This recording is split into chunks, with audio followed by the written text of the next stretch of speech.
পড়েছে। সে হাসিনার পক্ষে গান গেয়েছে যে হাসিনার তুলনা পৃথিবীতে আর হয় না। ঘড়ির কাঁটায় তখন বিকেল 4টা বাজে। কড়া পুলিশ প্রহরায় ঢাকার চিফ মেট্রোপলিটন ম্যাজিস্ট্রেট আদালতের 7 তলা থেকে লিফটে করে মমতাজকে নিচতলায় আনা হয়। তখন মমতাজকে ঘিরে ধরেছে উৎসুক আইনজীবী, জনতা ও গণমাধ্যম কর্মীরা। এ সময় মমতাজকে আদালতের সামনের রাস্তা দিয়ে দ্রুত হাঁটিয়ে হাজতখানার ভিতরে নিয়ে যায় পুলিশ। এর কিছু সময় পর উৎসুক এক ব্যক্তি মমতাজের একজোড়া জুতো আদালতের হাজতখানার প্রধান ফটকে পড়ে থাকার তথ্য জানান।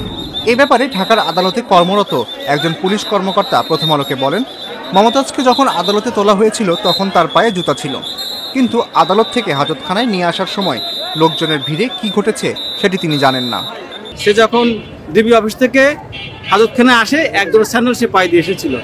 সেই স্যান্ডেল জোড়া সে আর পায়ে দিয়ে উপরে উঠতে পারেনি আর কি। আপনার সেই স্যান্ডেল জোড়া এখনো আপনার কোর্টের বারান্দায় রয়ে গেছে আর কি। এত মানুষ, হাজার মানুষ ছিল, এই মুখ ছিল, তার প্রতি ক্ষোভ ছিল। এই ক্ষোভটার থেকে তাকে রক্ষা করে আমরা যেভাবে আমরা সেফলি তাকে মামলা উঠেছি। এমন একটি ব্যক্তি সেই মমতাজ আজকে ধরা পড়েছে, একজন ফ্যাসিস্টের অন্যতম একজন সহযোগী, সে কলঙ্ক। বাংলার তুমুল জনপ্রিয় লোকসঙ্গীত শিল্পী মমতাজকে 13 মে আদালতে তোলা হবে এ খবর অনেকেই জানতেন।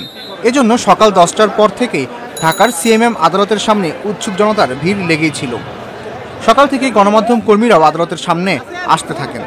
দুপুর 2টার পর ঢাকা মহানগর গোয়েন্দা পুলিশ মমতাজকে ডিবি অফিস থেকে ঢাকার আদালতের হাজতখানায় নিয়ে আসেন। বেলা 3টার পর মমতাজকে হাজতখানা থেকে বের করে আনা হয়। মমতাজকে যখন লিফটে করে আদালতের 7 তলায় নেওয়া হয় তখন আদালত কক্ষ আইনজীবীতে ঠাসা। কাঠগড়ায় মমতাজ ছিলেন নির্বিকার।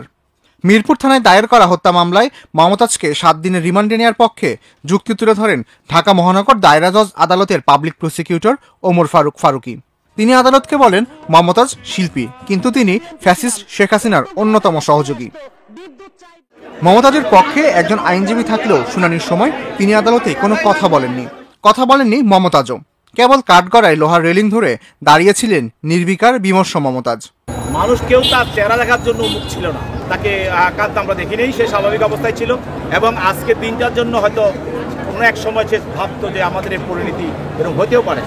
শুনানি শেষে তাকে 4 দিনের রিমান্ডে নিয়ে জিজ্ঞাসাবাদ করার অনুমতি দেন বিচারক। তদন্তকারী কর্মকর্তা 7 দিনের রিমান্ড প্রার্থনা করেন। তার পক্ষে একজন আইনজীবী, তিনিও তার রিমান্ড বাতিলপূর্বক জামিনের প্রার্থনা করেন। বিজ্ঞ আদালত উভয় পক্ষের বক্তব্য শোনার পর 4 দিনের রিমান্ড মঞ্জুর করে তাকে তদন্তকারী কর্মকর্তাকে জিজ্ঞাসাবাদ করার জন্য তার হাতে ন্যস্ত করেন। আদালতের আদেশ হওয়ার পর উৎসুক একদল আইনজীবী আদালতের বারান্দায় দাঁড়িয়ে থাকেন। কেউ ভিতরেও অবস্থান করছিলেন। একদল আইনজীবী মমতাজকে লিফটে না নিয়ে সিঁড়ি দিয়ে হাঁটিয়ে নিয়ে যেতে অনুরোধ করেন। তখন পুলিশ সদস্যরা আইনজীবীদের আদালত কক্ষ থেকে বের হয়ে যাওয়ার পরামর্শ দেন। পরে আইনজীবীদের সংখ্যা এজলাসে কমে আসলে মমতাজকে লিফটে করে নিচে নামানো হয়। তখন উৎসুক জনতা মমতাজকে ঘিরে ধরে। কেউ মমতাজের শাস্তি চেয়ে স্লোগানও দিতে থাকেন। সে হাসিনার পক্ষে গান গেয়েছে যে হাসিনার তুলনা পৃথিবীতে আর হয় না। এবং সে হাসিনাকে খুশি করার জন্য সে আরও যে কথাটি বলছে সে খুবই দুঃখজনক, যে সে বাংলাদেশের স্বাধীনতার ঘোষক শহীদ রাষ্ট্রপতি জিয়াউর রহমান এবং বাংলাদেশের প্রথম প্রেসিডেন্ট যাকে জনগণ মনে করে, তাকে যে শহীদ কথাটা বলা হয়, সেই শহীদ কথাটা সে তার একজন তবলা বাদকের সঙ্গে, শহীদের সঙ্গে সে তুলনা করেছে। খালেদা জিয়ার জন্ম নিয়ে সে কথা বলেছে এবং তার পিতার নাম কি, খালেদা জিয়ার পিতার নাম ইস্কান্দার মির্জা, যে সারা পৃথিবীর মানুষ জানে। কিন্তু সেই জিনিসটা পার্লামেন্টে তার জন্ম নিয়ে এবং তার পিতার নিয়ে সে কটাক্ষ করেছে হাসিনাকে খুশি করার জন্য। এর মধ্যে আদালতের সামনের রাস্তা দিয়ে দ্রুত মমতাজকে হাজতখানার ভিতরে নিয়ে যায় পুলিশ।